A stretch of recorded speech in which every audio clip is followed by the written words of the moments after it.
Assalamualaikum warahmatullahi wabarakatuh. Perkenalkan, saya Septiani Nur Afiah dengan NIM akhir 031. Di sini saya akan memaparkan video tentang teori eksistensialisme dari Rollo May.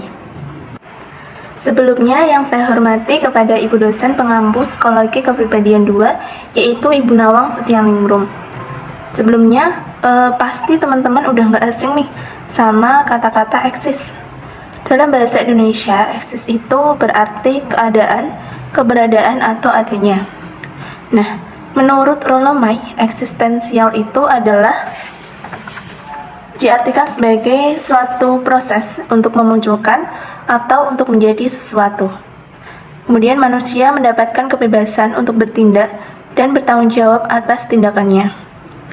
Dan manusia juga mencari arti kehidupan mereka mengenai siapa saya dan apakah hidup ini layak untuk dijalani. Nah, Rollo May itu lahir pada 21 April 1909 di Ada, Ohio. Ia adalah anak laki-laki pertama dari 6 saudara dari pasangan Artitle May dan Mattie Boulton May. Masa kecilnya tidak terlalu menyenangkan, di mana orang tuanya itu tidak pernah akur, kemudian bercerai. Dan ia memiliki seorang kakak perempuan yang mengalami gangguan psikotik.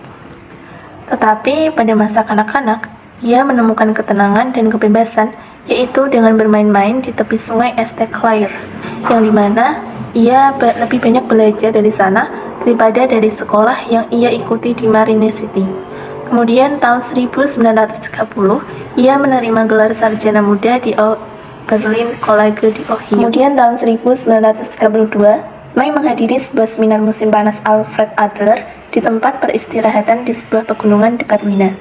Tahun 1933 atau 3 tahun berikutnya, May menjelajahi Eropa bagian timur dan selatan dengan tujuan untuk menjadi pengajar bahasa Inggris di Anatolia College di Salonika, Yunani. Kemudian tahun 1938, May mendapatkan gelar sarjananya di bidang teologis. Tahun 1948, May membuka praktik privatnya sendiri dan 2 tahun sebagai pengajar di Institut William Alanson White.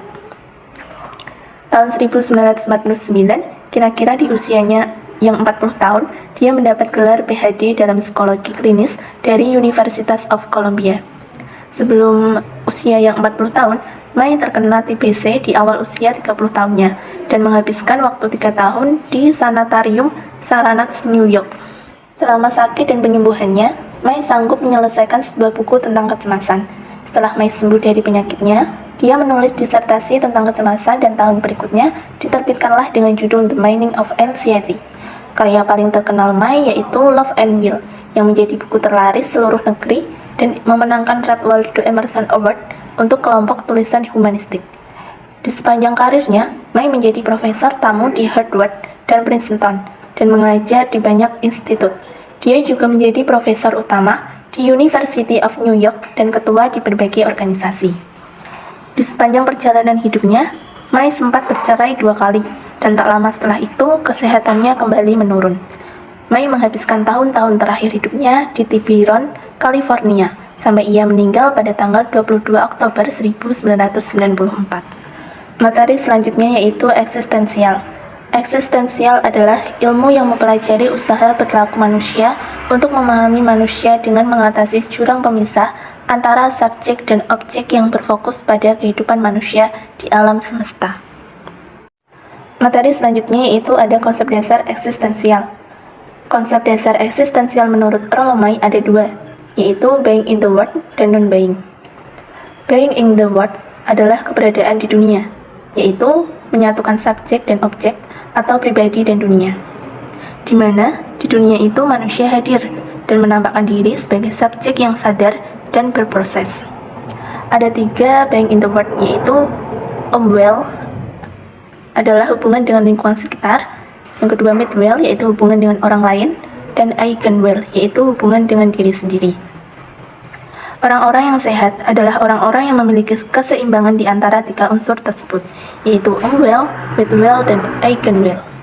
Kemudian konsep dasar yang kedua, yaitu non-being. Non-being itu adalah kebalikan dari being in the world, yaitu ketidakberdayaan. di mana kesadaran diri sebagai makhluk hidup dan eksis atau sebagai pengukur bagi ketiadaan atau ketidakmengadaan. Contohnya yaitu kematian. Kemudian konsep-konsep lain dalam teori Rolomai, yaitu yang pertama kecemasan. Kecemasan adalah perilaku manusia yang dilandaskan dari rasa takut. Kecemasan ada dua tipe, yaitu kecemasan normal dan kecemasan neurotik. Kecemasan normal umumnya terjadi pada manusia yang normal. Contohnya kecemasan ketika ujian, kecemasan menunggu pengumuman, dan lain sebagainya. Tipe kecemasan ini adalah tipe umum yang dialami selama periode pertumbuhan karena nilai-nilai seseorang terancam, atau tipe alami yang pasti dimiliki oleh setiap orang. Kemudian yang kedua, kecemasan neurotik. Kecemasan ini adalah reaksi yang tidak wajar atau berlebihan terhadap suatu ancaman dengan cara merusak atau merugikan diri sendiri. Misalnya, seseorang yang memiliki pikiran irasional terhadap suatu situasi. Contohnya, seseorang yang terlalu takut ketika berada di rumah sendiri. Kemudian dia berpikir irasional bahwasannya seolah-olah itu ada ancaman dari maling. Seperti itu. Kemudian konsep lain yang kedua yaitu ada rasa bersalah. Rasa bersalah muncul saat manusia menyangkal potensinya, gagal melihat secara akurat kebutuhan dari sesamanya, dan lupa akan ketergantungan dengan alam. Menurut May, rasa bersalah dihubungkan dari tiga unsur tadi, yaitu Umwelt, Midwelt, dan Eigenwelt. Contohnya, rasa bersalah karena lupa akan ketergantungan terhadap alam, atau Umwelt. Kemudian lupa karena tidak melihat dunia orang lain, dan rasa bersalah karena tidak menerima potensi yang dimiliki. Konsep lain yang ketiga yaitu ada intensionalitas. Intensionalitas adalah kemampuan untuk membuat pilihan dan keputusan tentang masa depan. Maksudnya, bahwa manusia itu bebas membuat suatu pilihan tentang masa depannya.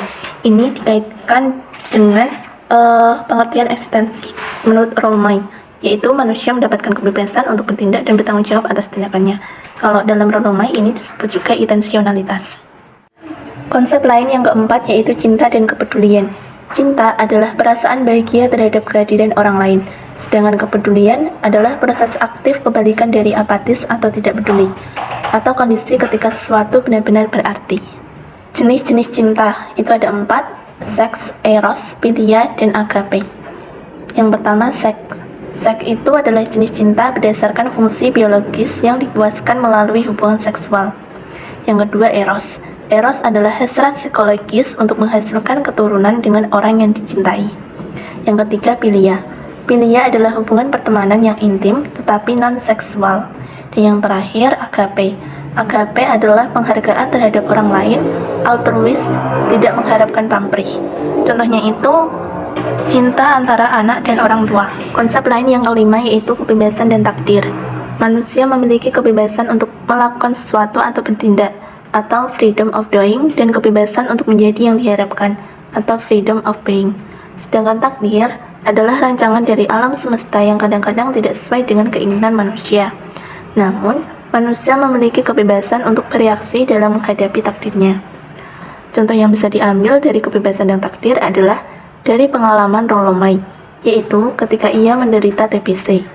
Seseorang yang menderita sakit termasuk takdir, tapi Rolomai beranggapan bahwa meskipun takdirnya seperti itu, tetapi beliau memiliki kebebasan untuk bereaksi terhadap takdirnya.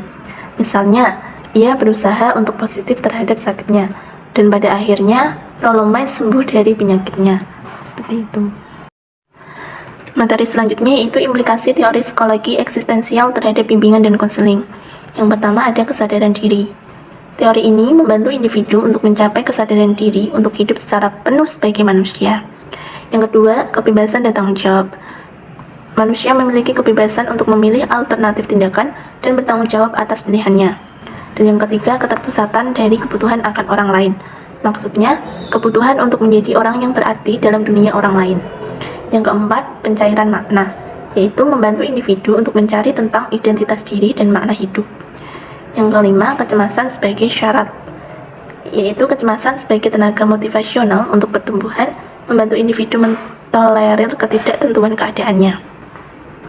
Kemudian yang keenam, kesadaran atas kematian atau non-being, yaitu kematian pasti terjadi pada setiap individu, maka hidup harus penuh makna dan arti karena waktu yang terbatas.